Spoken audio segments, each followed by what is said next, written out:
Welcome to Korea Economic Broadcasting's Global-Signs. I'm Bruce Han. From Hong Kong, Ms. Man-Yi Kwan, Senior Partner at Fargo Wealth Group, will be joining us to provide her valuable insights on the economy, inflation, the Ukrainian war, and most importantly, the stock market. Man-Yi, thank you so much for joining us today. Thanks for having me. Thank you very much. After the Fed's 50 basis point tightening, there's an ever-increasing interest in global austerity policies. What is your view on the pace and speed of tightening policies? I think that's why Biden had to come out to say that combating inflation is his top priority for domestic policy. Now, this causes a huge fear in the market that much more drastic policy is needed to curb inflation. As we can see from the crumbling of global equity markets, the Fed's caution can do more harm than good to global markets if it fails to arrest inflation. So that's why we see huge volatility in the Dow, the NASDAQ in the past few months.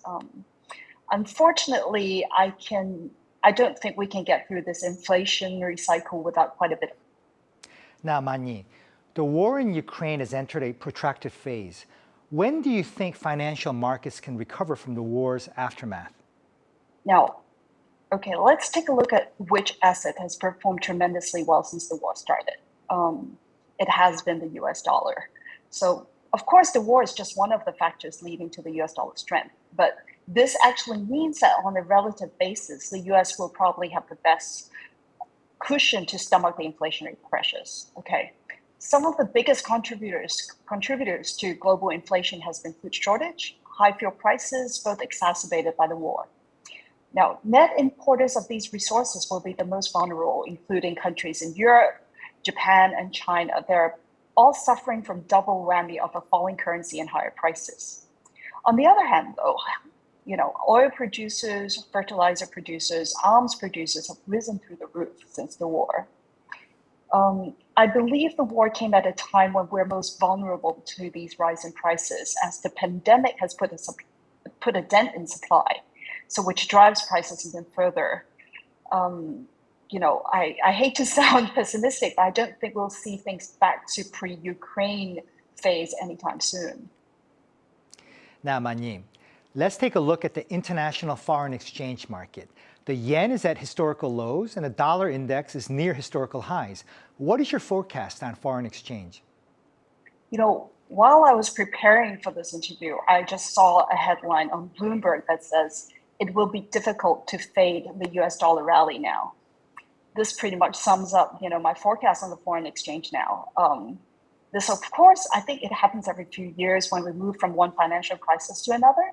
I think what we discussed before all lead to the current US dollar strength, and it's unlikely to reverse for some time. There is a bubble theory regarding big tech firms which once led the stock market rally. Can you advise our viewers on the proper investment strategy for big tech investment? Now, let's see how the bubble was created in the first place. When the pandemic started, the governments handed out money, released massive amounts of liquidity into the market. At the same time, we're stuck at home, watching YouTube, Netflix, starting Zoom meetings all day. Okay, during the pandemic, we see the rise of the equity retail army. Huge volumes on retail platforms like Robinhood and Futu, as well as huge inflows into all sorts of ETFs.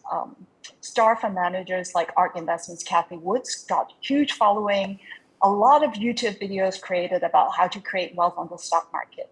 Participation into the stock market was at an all-time high.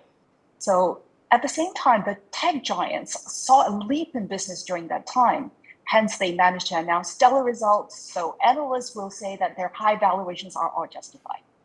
Now, what happens now when all the buyers' money are already in the market and there's no more new money getting created? Okay.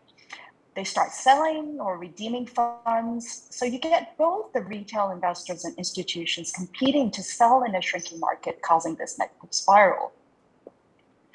If I assume that the tech giants are all good companies and they'll stay on top of their game, how it performs strictly depends on the demand and supply.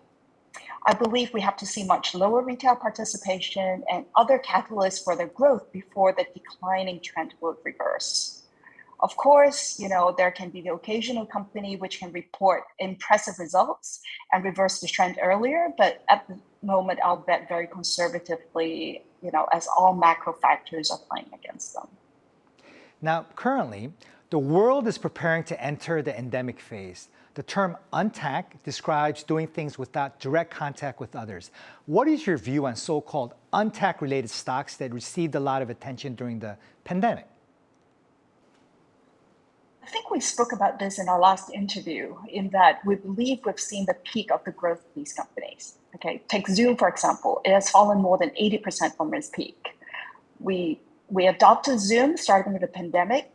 And we continue to use it, of course, but those who use Zoom would probably have adopted it already. And those who haven't adopted it during the pandemic are not likely to use it ever. So many of us are back to face-to-face meetings again, so its growth is no longer that rosy. Another example is Netflix, which fell drastically after it announced results. This shocked the market as well, as we assume that it's a sticky habit. I don't think there's anything wrong with these companies, and they're probably here to stay, but we have to be way more sensitive to valuations from now on. Now, finally, Manyi, what are some interesting stocks for 2022? This is a really hard question, given all the macro background I just described. It's pretty much very unfavorable to equities, in my opinion. When we spoke last time, I believe, I thought the best thing to play then would be the reopening theme, like hotels, casinos, cruises, amusement parks. And I think they did rally a bit for some time. However, with China's zero COVID policy, the reopening sector, at least in Asia, I think it will remain under pressure for some time. If you must, I guess we can look at food supply chain companies like Monsanto, arms producers like Lockheed Martin, and oil producers. They showed strength in this down market, but since markets across the board are facing liquidity issues, these stocks which have performed well this year might also get sell-off during market sell-offs. We can also look at Boeing. We're also looking at Boeing and Raytheon. We believe that it can potentially benefit from increased demand from Western Europe, and they have actually corrected quite a bit this year. Having said that, I would reiterate that we're not in a favorable environment for equities, so I would encourage investors to stay patient. Manyi Kwan, Senior Partner at Fargo Wealth Group Limited in Hong Kong, thank you so much for being with us today. Thank you. Thank you. That does it for our show this week. Thank you so much for being with us. Until we meet next week, please be safe, healthy, and vigilant.